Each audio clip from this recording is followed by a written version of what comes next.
In the cathedral of memory, some voices echo longer than others. Uncle Harold's voice was never particularly loud, never commanding attention in crowded rooms or demanding recognition at family gatherings. Yet his whisper became the strongest sound in my life, a frequency that continues to resonate through the corridors of my existence, long after his physical presence departed this world. The inheritance wasn't just $20 million wrapped in legal documents and sealed with brown paper. It was a philosophical testament, a strategic deployment of resources that would transform not just my circumstances, but my understanding of legacy itself. Harold had orchestrated something far more complex than a simple transfer of wealth. He had architected a revelation. I never understood the weight of intentional silence until I inherited it. Harold's house on Maple Street stood as a monument to deliberate choice, every room a carefully curated sanctuary of authentic living. The neighbors saw a modest 2-story colonial with peeling paint and an overgrown garden. I saw a fortress of solitude, a place where a man had chosen to live according to his own internal compass, rather than society's magnetic pull toward conformity. The books that lined every wall weren't just literature. They were Harold's council of advisors, his silent parliament of minds that had grappled with existence across centuries and continents. Dostoevsky debated with Thoreau. Virginia Woolf conversed with Marcus Aurelius, the conversations that Harold couldn't have with his family. He had with these voices from the past, these kindred spirits who understood that isolation could be a form of integrity. His record collection occupied an entire room, organized with the precision of a military operation. Classical compositions arranged not just by composer, but by the emotional landscapes they navigated. Beethoven's symphonies in one section, their progression from hope to despair to transcendence, mapping the geography of human experience, Bach's mathematical perfection in another, each fugue a meditation on the possibility of order within chaos. But it was the garden that revealed Harold's true philosophy. In the back of the house, visible through large windows that seemed to blur the boundary between interior and exterior worlds, he had created a living laboratory of patient cultivation. Every plant had been chosen not for its immediate beauty, but for its capacity to thrive in specific conditions. He understood that growth couldn't be rushed, that some flowers bloomed in shadows while others required full sun, that diversity wasn't just aesthetic, but essential for true flourishing. The garden became my first lesson in Harold's approach to existence. He didn't impose his will upon the natural world. He studied it, understood it, worked with it. He knew which plants were companions and which were competitors, which combinations would create symbiotic relationships, and which would result in resource conflicts. It was ecology as metaphor, cultivation as philosophy. I was 7 when I first recognized the family's systematic misunderstanding of Harold's choices. The holiday gatherings were theatrical productions where everyone performed their assigned roles, speaking in carefully modulated voices about acceptable topics while navigating the treacherous waters of family politics. Harold attended these performances, but he never fully participated in them. He was present, but not performing, observing but not engaging, politely declining to play the games that everyone else seemed to consider essential. My cousin Emma, 12 years old and already fluent in the language of social judgment, appointed herself as the family's interpreter of Harold's aberrant behavior. "Uncle Harold is weird," she would announce with the authority of someone who had never questioned the validity of her own normal. "He never gets married, never has kids, just sits in that house reading dusty books and talking to plants." I watched Harold during these family gatherings, studying his responses to the subtle and not-so-subtle pressures to conform. He never defended his choices or explained his preferences. He simply existed in his own space, maintaining his own internal weather, regardless of the emotional climate around him. It was a form of resistance so quiet that most people didn't recognize it as resistance at all. My Aunt Margaret, Harold's sister and the family's unofficial keeper of social standards, had developed a particular tone whenever Harold's name entered conversation. It was the voice of someone who had long ago accepted defeat in a battle she couldn't quite articulate. "He's always been different," she would say, the words carrying the weight of decades of disappointment.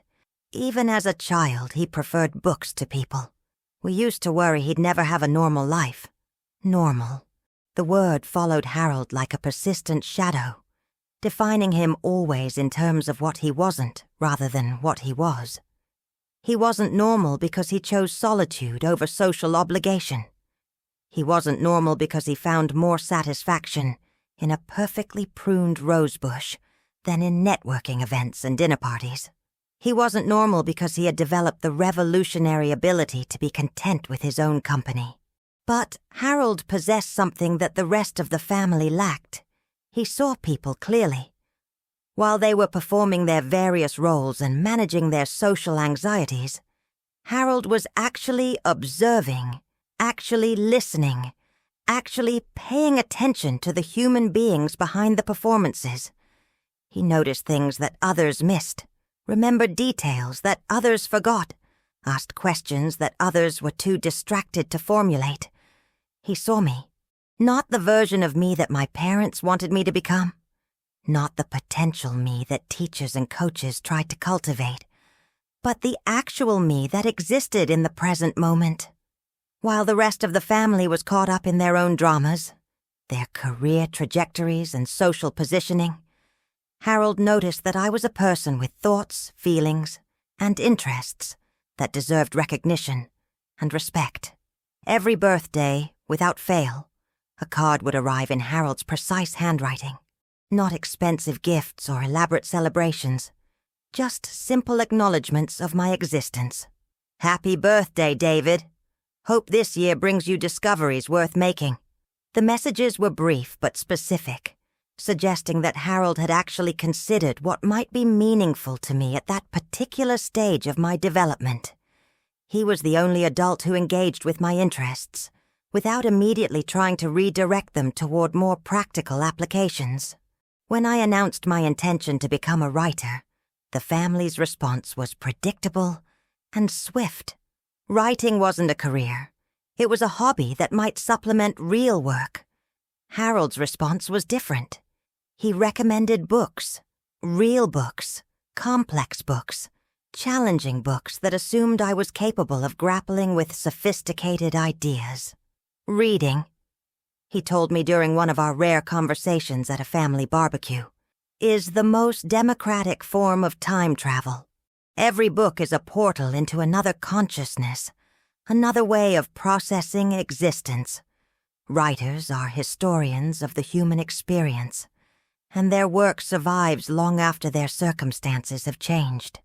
I was 17 and drowning in the performative pressures of adolescence when I began visiting Harold regularly. High school had revealed itself as a complex ecosystem of social hierarchies and unspoken rules, a place where authenticity was not just discouraged, but actively punished. My parents were navigating their own challenges, their marriage strained by professional pressures, and the gradual recognition that their dreams hadn't materialized as expected. Harold's house became my sanctuary, a place where I could exist without explanation or justification. He never asked about my school performance or my social life or my plans for the future. He simply created space for me to be whoever I was in that moment, without judgment or expectation or the constant pressure to become someone else. The house itself was a masterpiece of intentional living. Every object had been chosen for its utility and beauty. Every room designed for specific purposes that reflected Harold's priorities. The living room was optimized for reading, with carefully positioned lighting and comfortable seating that encouraged long hours of contemplation. The kitchen was functional but not elaborate, designed for someone who viewed cooking as sustenance rather than entertainment. But it was the silence that proved most transformative. Not empty silence, but full silence, pregnant with possibility and free from the constant noise of social performance. In that silence, I could hear my own thoughts, could recognize my own preferences, could begin to understand what authenticity might actually mean. Harold and I developed a routine during my visits. He would set up a small table in the living room where I could spread out my homework, creating a workspace that was both solitary and communal. He would pursue his own activities, reading, organizing his collections, maintaining his garden, while remaining available for conversation if I needed it. It was companionship without intrusion, support without supervision. Our conversations ranged across topics that would have been considered too complex or inappropriate for most adult teenager interactions. We discussed literature not as academic exercises, but as explorations of human nature. We analyzed current events not as distant abstractions, but as manifestations of the same patterns that had shaped history for centuries. We examined philosophical questions not as intellectual games, but as practical considerations that might inform how we chose to live, you know?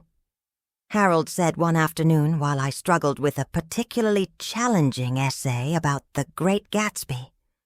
Most people read that book and focus on the parties and the glamour, the surface spectacle of wealth and social climbing. But Fitzgerald was really writing about the loneliness of performance, the way people can be surrounded by others and still be fundamentally isolated. I looked up from my paper, struck by the precision of his observation. Harold was carefully tending to a small bonsai tree, his movements deliberate and meditative. Is that why you choose solitude? Because connection through performance isn't really connection at all?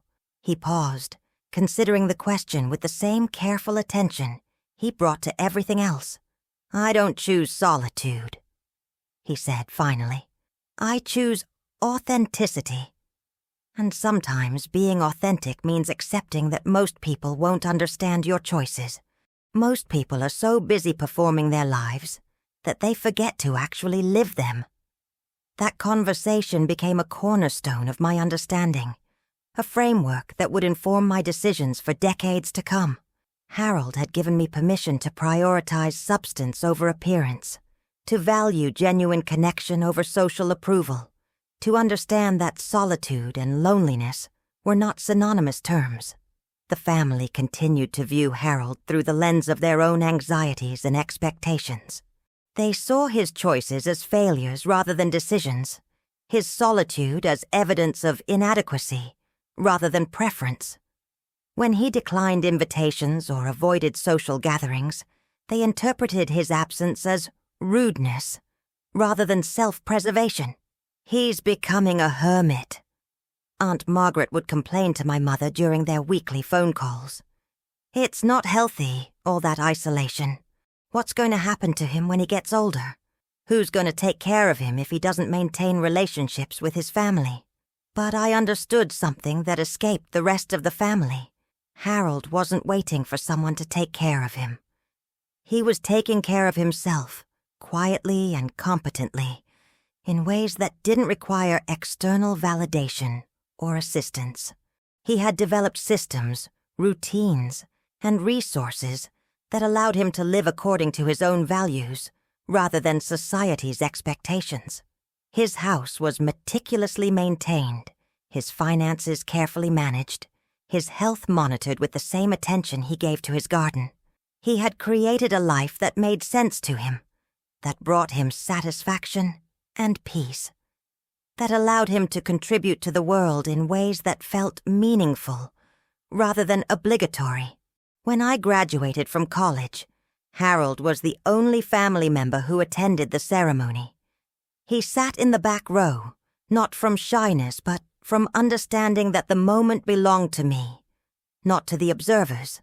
After the ceremony, while my parents were busy orchestrating photo opportunities and making dinner reservations, Harold approached me with a small, carefully wrapped package.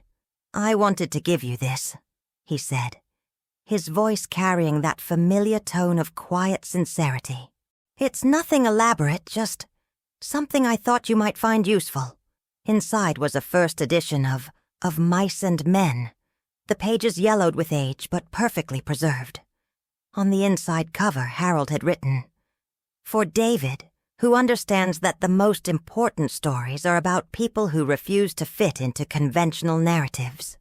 Keep writing, keep observing, keep being yourself, even when yourself is inconvenient for others."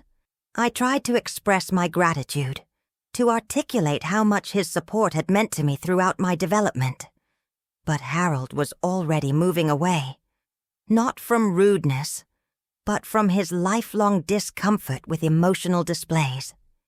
He had communicated what he needed to communicate through the gift itself, through the inscription, through years of patient presence and careful attention. That was the last time I saw Harold in full health. 6 months later, my mother called with news that would reshape my understanding of mortality and legacy. Harold had been diagnosed with pancreatic cancer. The prognosis was poor, but he had refused aggressive treatment that might extend his life at the cost of his dignity and autonomy. "He wants to die at home," my mother explained, her voice carrying a mixture of sadness and frustration. "He's refusing chemotherapy, refusing radiation, refusing to fight this thing. He says he wants to die on his own terms, surrounded by his books and his garden." I visited Harold as often as possible during those final months, witnessing his gradual transformation from observer to participant in the most fundamental human experience. The house felt different now, charged with the electricity of impending transition. Harold moved more slowly, spoke more softly, but his essential nature remained unchanged. He continued reading, continued tending his plants, continued finding beauty in small moments even as his physical capabilities diminished.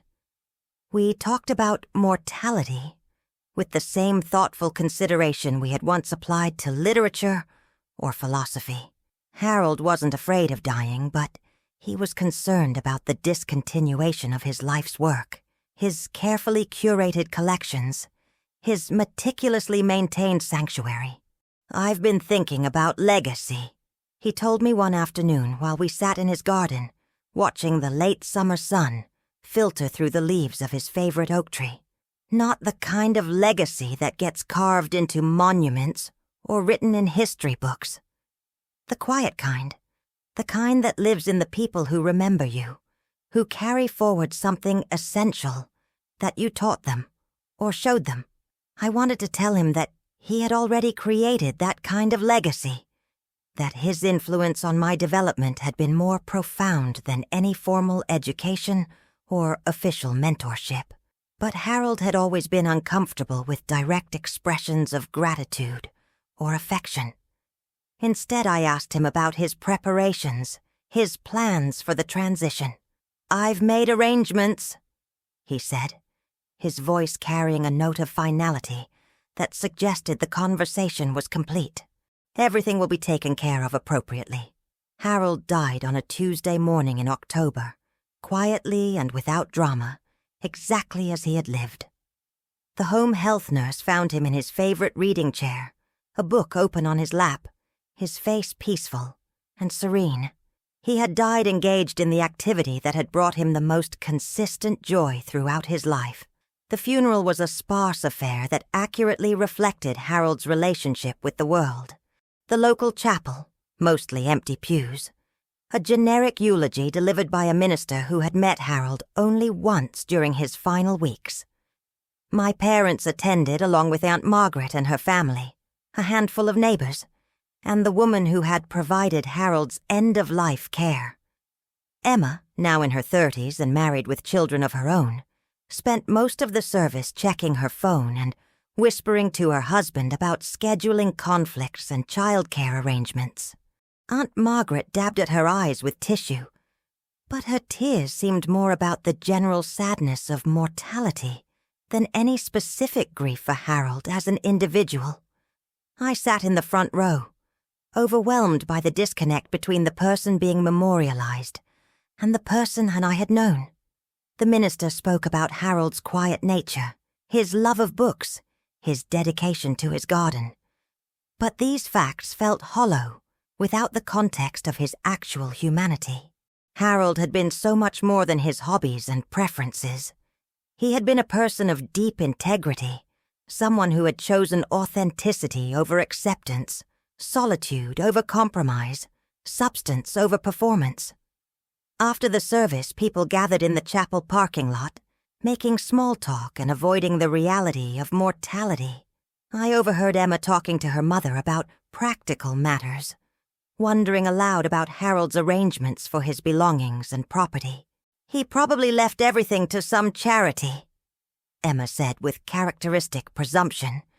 "He never seemed particularly interested in family, so I doubt he made any provisions for us." I wanted to correct her misunderstanding, to explain that Harold's distance hadn't been disinterest but self-protection, that his choices had been deliberate rather than neglectful. But I understood that Emma had constructed her interpretation of Harold years ago, and nothing I said would alter her perception. The will reading was scheduled for the following week, and I attended primarily out of respect for Harold's memory, rather than any expectation of personal benefit. I assumed that his modest estate would be divided among his siblings or donated to organizations that aligned with his values. I had no sense of entitlement to his possessions, no calculation of potential inheritance. The lawyer's office was unremarkable, cramped and outdated, with the accumulated atmosphere of decades of legal proceedings. Present were my parents, Aunt Margaret and her husband, Emma and her older brother James, and myself. The lawyer, a weary-looking man in his 60s, shuffled through documents with the mechanical efficiency of someone who had orchestrated countless similar meetings. Harold was exceptionally thorough in his estate planning, the lawyer began, his voice carrying the formal tone of legal proceedings. He spent considerable time ensuring that his wishes would be executed precisely according to his own intentions. The initial bequests were predictable and appropriate. Harold's record collection would go to a local music school, his gardening tools to a community garden project, specific books to the public library. The family listened politely, occasionally nodding at the sensibility of these donations. Then the lawyer opened a brown envelope, thicker and more substantial than the others, and looked directly at me. The atmosphere in the room shifted, becoming dense with anticipation and unspoken questions. "Harold has designated his nephew David as the primary beneficiary of his estate," the lawyer announced. "This includes his residence, his financial assets, and all remaining personal possessions." The words seemed to hang in the air like a physical presence. I felt my understanding of reality shift, my assumptions about Harold's circumstances crumble and reconstruct themselves in real time. The lawyer continued reading, but his voice seemed to come from a great distance. "The estate is valued at approximately $20 million, including diversified investment portfolios, real estate holdings, and ongoing royalties from patents developed during Harold's career as an electrical engineer." The silence that followed was absolute and profound. I could hear my own heartbeat, could feel the weight of everyone's attention, could sense the seismic shift that had just occurred in the family's understanding of Harold's life and choices. $20 million. I had known Harold for most of my life, had spent countless hours in his house, had considered him one of my closest confidants, and I had never suspected that he possessed such substantial wealth. The revelation forced me to recontextualize everything I thought I knew about his choices, his lifestyle, his relationship with the world. Emma's voice cut through the silence like a blade. "That's impossible. Uncle Harold lived like a monk. He drove a car that was older than some of my students, wore clothes that looked like they came from thrift stores, never traveled, never spent money on anything except books and plants. The lawyer regarded her with the patience of someone accustomed to family dynamics and emotional reactions. Harold was extremely disciplined about his expenditures, but he was also exceptionally successful with his investments. He held several patents for electrical innovations that continue to generate substantial royalties. He lived modestly by choice, not necessity. I struggled to process this information, to reconcile the Harold the Fry had known with this new understanding of his financial capabilities. He had possessed the resources to live any lifestyle he chose, to travel anywhere, to buy anything, to experience any luxury that money could provide. And he had chosen simplicity. He had chosen books over acquisitions, gardens over travel, solitude over social status. The choice revealed something profound about Harold's character, about his understanding of what constituted a meaningful life. He had recognized that external circumstances couldn't create internal satisfaction, that authentic happiness came from alignment with one's values, rather than accumulation of possessions or experiences. Emma stood abruptly, her chair scraping against the floor with a sound that seemed to echo in the small room. "This is absolutely ridiculous. David manipulated him. He spent all that time at Harold's house pretending to care about his interests, when he was really just positioning himself for exactly this moment. The accusation struck me like a physical blow. The suggestion that my relationship with Harold had been calculated, that my affection for him been motivated by financial considerations, felt like a betrayal of everything we had shared, everything that had been genuine and meaningful in our connection. "Emma," my mother said sharply, "that's completely inappropriate." But Emma was building momentum, her voice rising with indignation. "You all witnessed it. David was the only one who visited Harold regularly, the only one who pretended to be interested in his weird hobbies and antisocial behavior. This whole situation is suspicious. Harold was elderly, he was ill, he was vulnerable. David took advantage of that vulnerability." James, who had remained silent throughout the proceedings, nodded in agreement. "It does seem strange," he said. "Harold barely interacted with David when he was growing up. Why would he leave his entire estate to his nephew instead of his own siblings?" Aunt Margaret was crying now, but her tears seemed motivated more by anger and confusion than by grief. "Harold was my brother," she said through her tears. "My own brother. And he leaves everything to his nephew, while his own sister receives nothing." The lawyer cleared his throat, clearly uncomfortable with the family drama unfolding in his professional space. "Harold anticipated that his decision might be questioned," he said carefully. "He left a detailed explanation of his reasoning, if you would like me to read it." I desperately wanted to hear Harold's explanation, to understand his thinking, but I also wanted to escape from this room, from these accusations, from the sudden weight of an inheritance that felt both like a gift and a burden.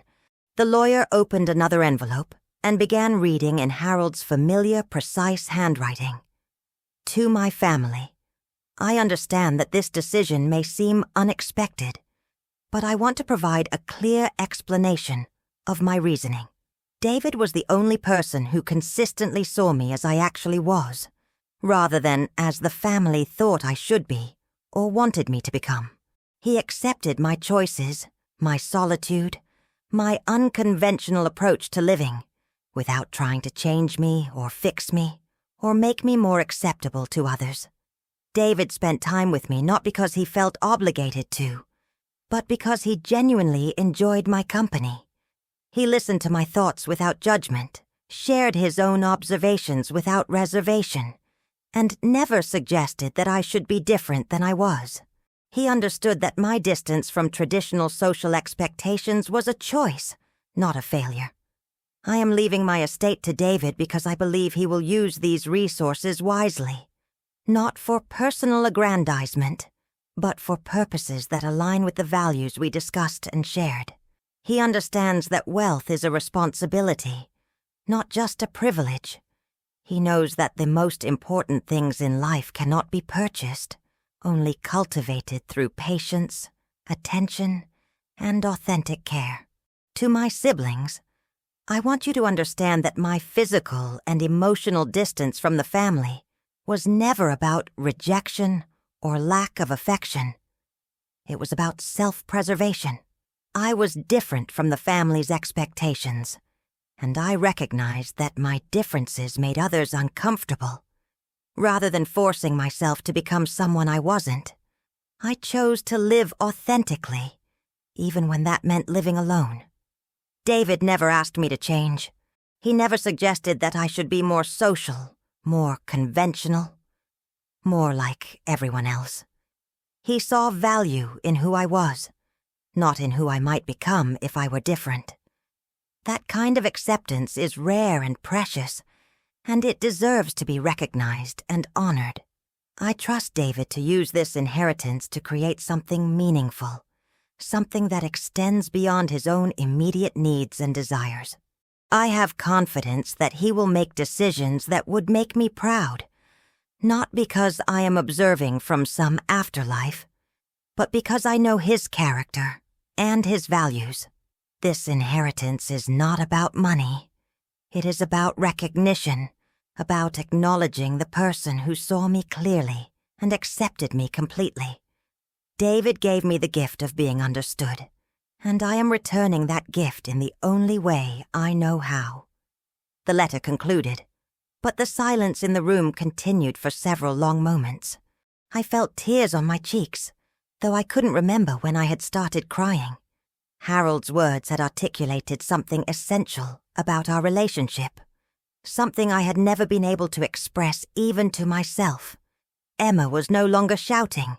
She was staring at me with an expression that combined confusion, resentment, and something that might have been recognition. "You really didn't know, did you?" she asked quietly. "About the money?" I shook my head, not trusting my voice to remain steady. I had known Harold as a friend, a mentor, a quiet presence who had made my life richer and more meaningful.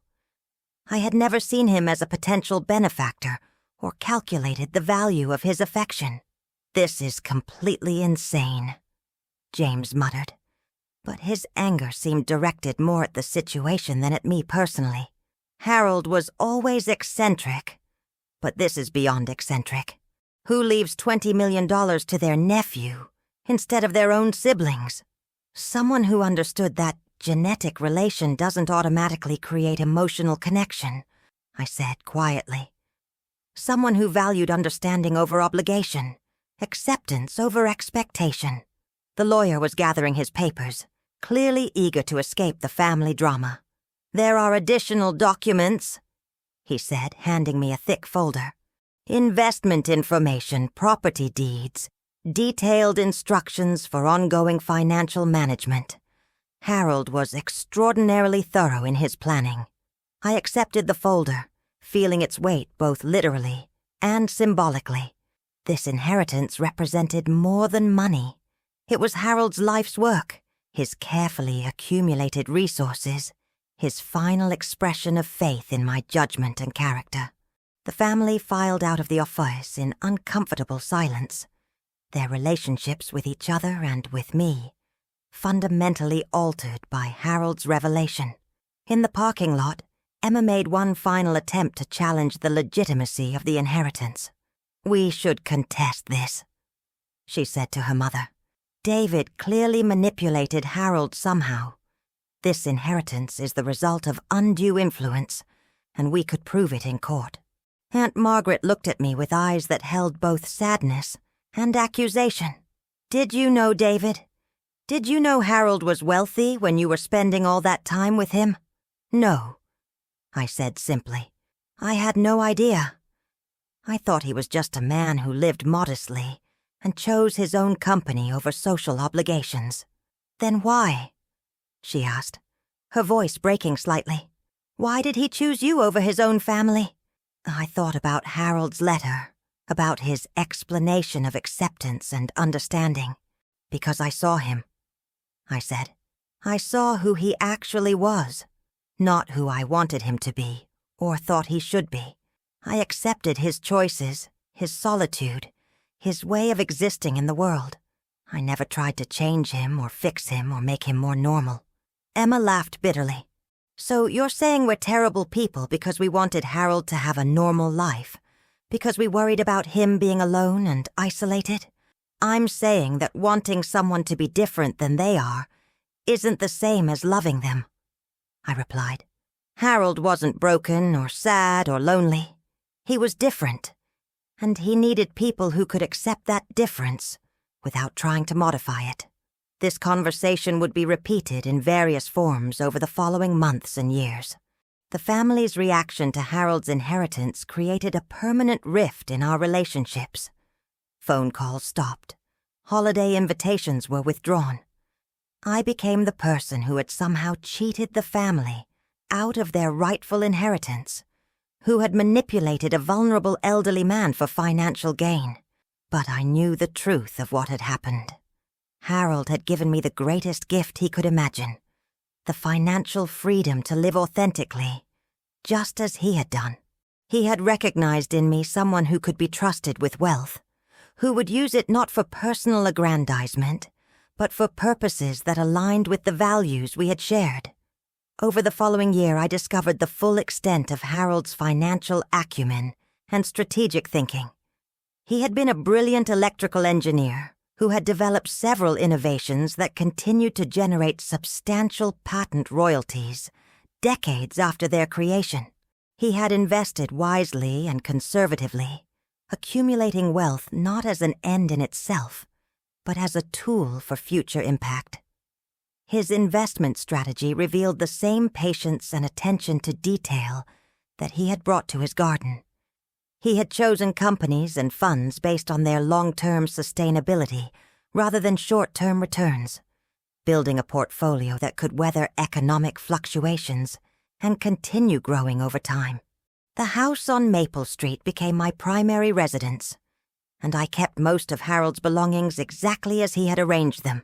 I understood that the books and records and gardening tools were not just possessions, but extensions of his personality, physical manifestations of his interests and values. The garden continued to flourish under my care, though I was never quite as skilled as Harold had been. I learned to read the subtle signs of plant health, to understand the complex relationships between different species, to appreciate the slow satisfaction of patient cultivation. The garden became my meditation, my connection to Harold's ongoing presence in my life. I used Harold's inheritance to establish the Quiet Foundation, a nonprofit organization dedicated to supporting people who didn't fit conventional social expectations. We provided funding for artists, writers, researchers, and inventors who needed financial support to pursue their authentic paths. We supported programs for introverted children, for adults who struggled with social expectations, for anyone who had been told they were too different, too quiet, too strange to succeed. The foundation became Harold's true legacy, a way of extending his understanding and acceptance to people who needed it most. Every grant we awarded, every program we funded, every person we helped was a continuation of the conversation Harold and I had shared about authenticity, about the courage to be yourself even when the world pressured you to be someone else. Our work attracted people from around the world who had felt marginalized by conventional social expectations. We received applications from brilliant researchers who had been dismissed by traditional institutions, from artists whose work was too unconventional for mainstream support, from inventors whose ideas were too innovative for conventional funding. The Foundation's approach reflected Harold's philosophy of patient cultivation. We didn't just provide financial support. We created communities of understanding where people could pursue their authentic paths without having to justify their choices to others. We understood that innovation and creativity often came from people who saw the world differently, who refused to conform to standard expectations.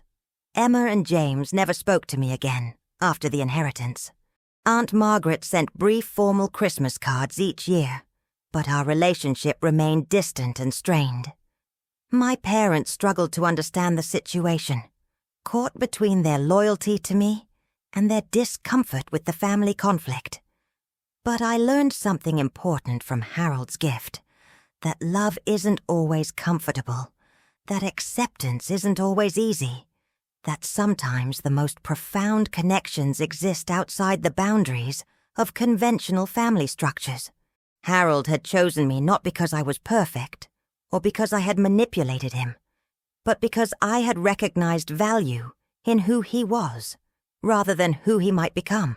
The money was never the point of our relationship, but it became the tool that allowed me to extend Harold's influence far beyond his own lifetime. Through the foundation, his understanding of authenticity and acceptance continued to impact lives he had never known, to support dreams he had never imagined. I think about Harold often, especially when I'm working in his garden or reading one of his books. I imagine him as he was in life, quiet, thoughtful, authentic, choosing solitude over compromise, substance over performance, genuine connection over social obligation. He had lived according to his own values, had accumulated wealth not for display, but for purpose, and had left behind a legacy that continues to transform lives. The family still doesn't understand. They see the money as the story, the inheritance as the important part. But the real story is more complex and more simple. A man who chose to live authentically found someone who accepted that choice, and in return, he gave that person the resources to help others do the same. Harold's gift wasn't just financial. It was philosophical, emotional, spiritual. He taught me that it's possible to live according to your own values, to find meaning in quiet moments, to create impact without fanfare. He showed me that love doesn't always announce itself with grand gestures, that sometimes the most profound connections happen in silence, in shared understanding, in the patient cultivation of mutual respect. The inheritance changed my life, but not in the ways people might expect. It gave me freedom, but more importantly, it gave me purpose. It allowed me to honor Harold's memory by extending his values into the world, by supporting others who needed the same acceptance and understanding he had given me. I still live in the house on Maple Street, surrounded by Harold's books and records, tending his garden with the same patient attention he had shown. I still receive occasional calls from lawyers about patent renewals or investment decisions. I still manage the foundation that bears his name, though I've never publicly discussed the connection between the organization and my inheritance. The family's accusation of manipulation still stings occasionally, but I understand now that their anger was never really about me. It was about their own guilt, their own recognition, that they had failed to see Harold clearly, to accept him as he was rather than as they wanted him to be. The inheritance forced them to confront their own shortcomings, and it was easier to blame me than to acknowledge their own mistakes. But Harold knew exactly what he was doing. He had observed the family for decades, had witnessed their discomfort with his choices, their attempts to change him, their inability to accept his authentic self. He had also observed my acceptance, my willingness to meet him where he was, rather than where I thought he should be. His final gift was not just about money. It was about recognition, about acknowledgement, about the profound human need to be seen and understood. Harold gave me the greatest gift he could imagine, the knowledge that someone had seen me clearly and found me worthy of trust. In the quiet moments, when I'm alone in his garden or reading one of his books, I can still feel his presence, still sense his approval, still understand that the most important inheritance he left me wasn't financial at all.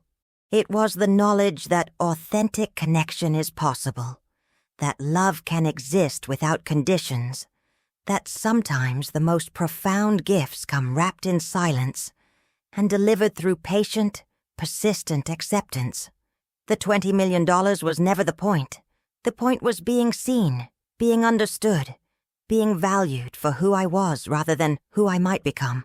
Harold gave me that gift, and through his inheritance, he gave me the means to extend it to others. That's his real legacy.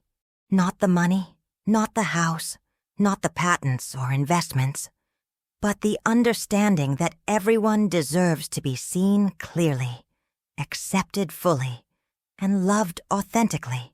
Harold lived that understanding, and through his final gift, he ensured that it would continue to impact lives long after his quiet presence had departed from this world. I carry that understanding with me every day, in every decision I make, in every person I meet. It's Harold's true inheritance, and it's worth more than any amount of money could ever be. The foundation continues to grow, continues to support people who need acceptance and understanding, continues to honor the memory of a man who chose authenticity over conformity and found someone who recognized the value of that choice. In the end, Harold's story is about the power of being seen, of being understood, of being valued for who you are, rather than who others want you to be. It's about the transformative potential of acceptance, the revolutionary act of choosing authenticity over performance, the profound impact that one person can have when they choose to live according to their own values, rather than society's expectations. The inheritance was just the beginning. The real legacy continues to unfold, one person at a time, one authentic choice at a time, one act of acceptance at a time.